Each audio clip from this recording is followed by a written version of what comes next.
কেমন আছেন সবাই? চলে এলাম সংসারের টুকিটাকি চ্যানেল থেকে। সবাইকে শুভেচ্ছা জানাচ্ছি। আজকে রান্না করব আমি ধুন্দল। ধুন্দলটিকে আমি পরিষ্কার করে ধুয়ে তারপর কেটে নিয়েছি এবং ধুন্দলের সাথে আমি ছোট ছোট চিংড়ি মাছ দেব। চিংড়ি মাছটিকে আমি ধুয়ে পরিষ্কার করে নিয়েছি।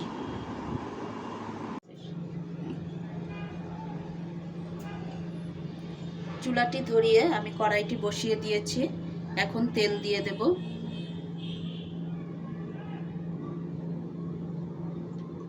তেলটা গরম হতে থাকবে। দিয়ে দিচ্ছি চিংড়ি মাছ। চিংড়ি মাছগুলোকে আমি লবণ হলুদ মাখিয়ে নিয়েছিলাম। এখন চিংড়ি মাছগুলোকে আমি ভেজে তুলব।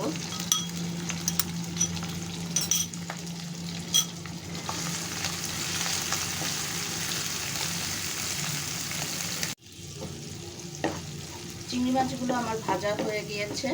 এখন আমি চিংড়ি মাছগুলোকে একটু ফাঁকা করে দিচ্ছি। এই তেলেই আমি ফোড়ন দিয়ে দেব। দিয়ে দিচ্ছি আমি 5 ফোড়ন।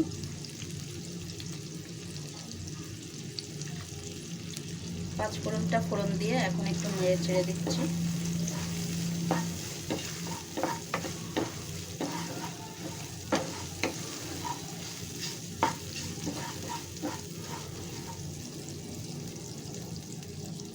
এরপর দিয়ে দেব আমি আমার ধুন্দলটা।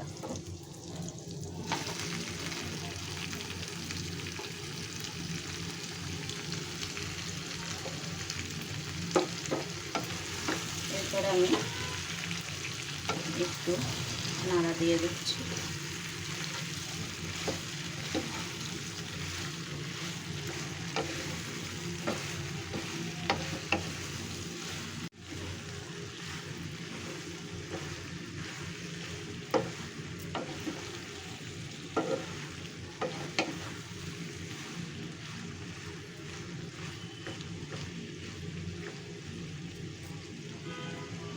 দিয়ে দিচ্ছি এখন লবণ।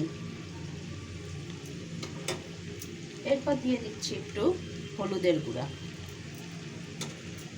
তারপর দিয়ে দিচ্ছি একটু মরিচের গুঁড়া।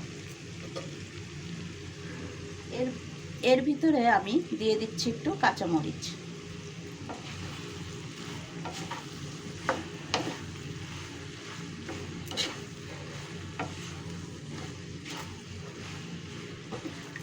ধুন্দলটা এমনি নরম জিনিস, লবণ দিয়ে দিলাম।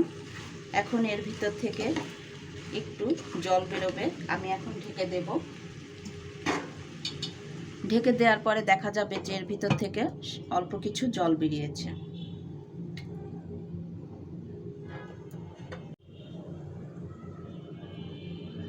এখন একটু ঢাকনাটা খুলে দেখব কতটা জল বেরিয়েছে। দেখুন, অনেকটা জল বেরিয়ে গিয়েছে। এখন এটাকে আবারও নাড়া দেব। জলটা একটু টেনে আসবে। আমি কিন্তু এক্সট্রা কোনো জল দিইনি।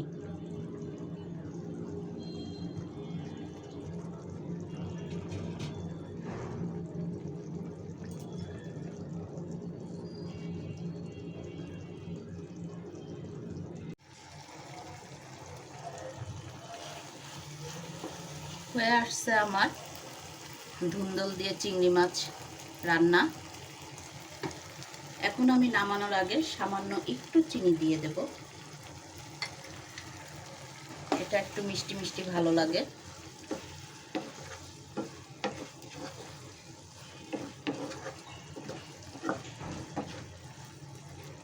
হয়ে গেল আমার ধুন্দল দিয়ে চিংড়ি মাছ রান্না। এখন আমি চুলাটি অফ করে নামিয়ে নেব।